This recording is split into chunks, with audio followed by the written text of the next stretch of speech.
Welcome to 1189, an online Bible commentary. My name is Tyler Marston, and today we're taking a look at Deuteronomy chapter 7. Moses is giving this lengthy speech about why Israel should follow God's laws. In this chapter, we'll establish Israel's relationship to the surrounding nations. They should not worship their gods, and they should not fall into sin.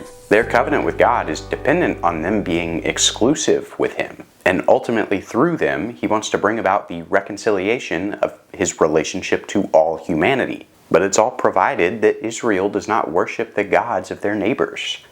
When the Lord your God brings you into the land where you are entering to possess it, and clears away many nations before you, the Hittites, and the Girgashites, and the Amorites, and the Canaanites, and the Perizzites, and the Hivites, and the Jebusites, 7 nations greater and stronger than you. And when the Lord your God delivers them before you, and you defeat them, then you shall utterly destroy them. You shall make no covenant with them, and show no favor to them. And so there are 7 people groups or tribes that are living in Canaan right now. And God has called Israel to take this land. It's a judgment on these nations for not following God, for not creating societies of justice and righteousness. And so Moses tells the Israelites that when they encounter these people in Canaan, they need to eliminate their influence completely. Why?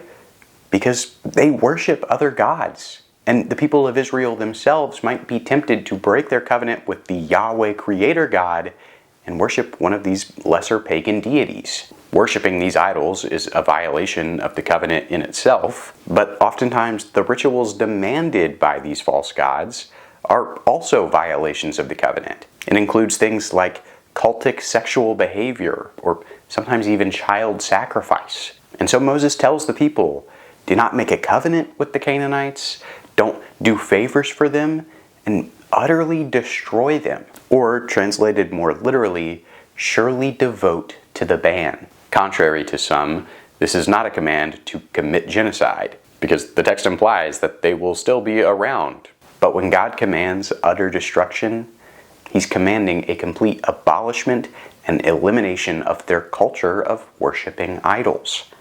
Furthermore, you shall not intermarry with them. You shall not give your daughters to their sons, nor shall you take their daughters for your sons. For they will turn your sons away from following me to serve other gods. Then the anger of the Lord will be kindled against you, and He will quickly destroy you.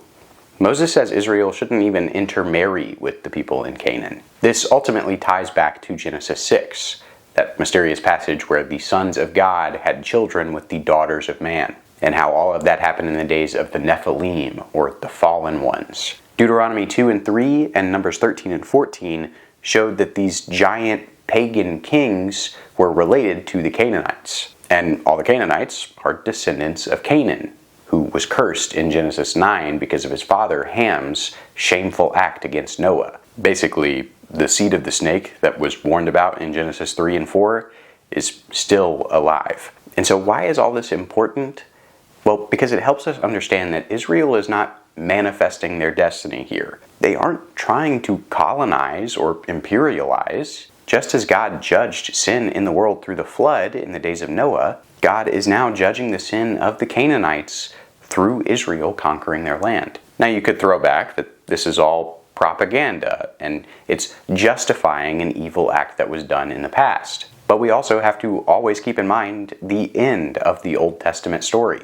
Ultimately, Israel will be the ones who are conquered because of how they've sinned and how they've broken God's covenant. All that to say, that's why they shouldn't intermarry with the Canaanites. Not because of their race, but because of who they worship. And that is a God who is not the Lord. But thus you shall do to them. You shall tear down their altars, and smash their sacred pillars, and hew down their Asherim, and burn their graven images with fire. For you are a holy people to the Lord your God. The Lord your God has chosen you to be a people for His own possession out of all the peoples who are on the face of the earth.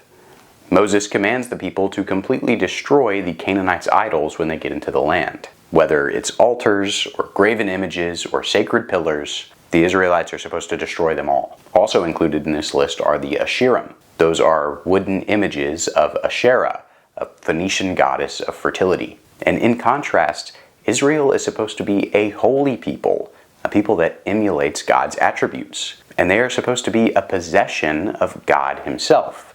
That's opposed to being a possession of Pharaoh or the possession of another false god. And that is why it is so important that they avoid the traps that the Canaanites fell into.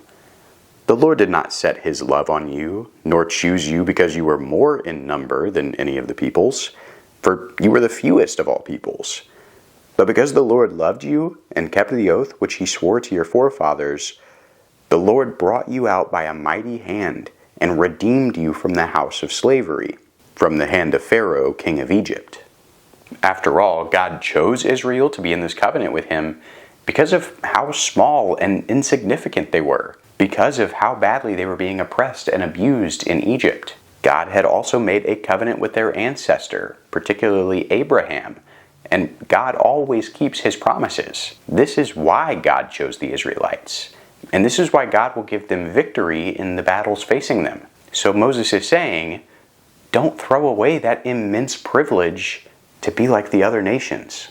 Know, therefore, that the Lord your God, he is God, the faithful God, who keeps his covenant and his loving kindness to 1,000th generation with those who love him and keep his commandments, but repays those who hate him to their faces, to destroy them.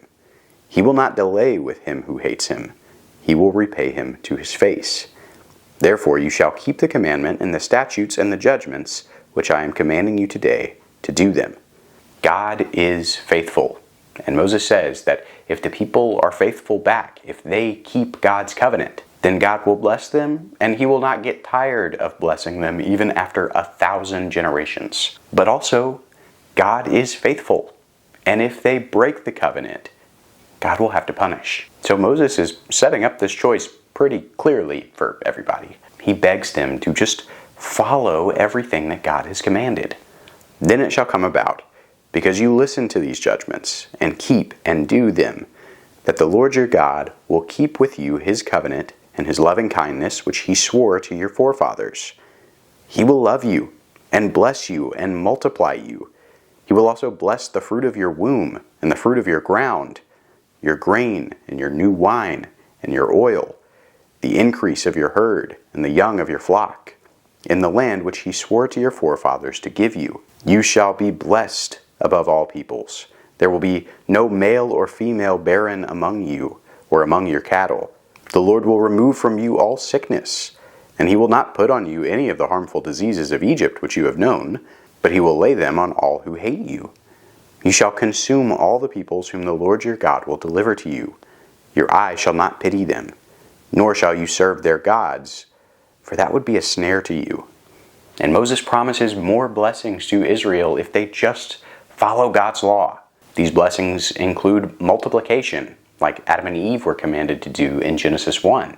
And this multiplication includes fruitfulness of the womb and fruitfulness of the ground, the same two things that were cursed after the fall in Genesis 3. And so pretty concretely here, we see that God is overturning the effects of sin in the world through Israel keeping their covenant with him. He's bringing a new creation, a new reconciled relationship to humanity. He's also going to keep the Israelites safe and protected from all the plagues and sicknesses he sent on the Egyptians for how they oppressed their slaves, provided that they follow God and obey him, not the gods of the Canaanites.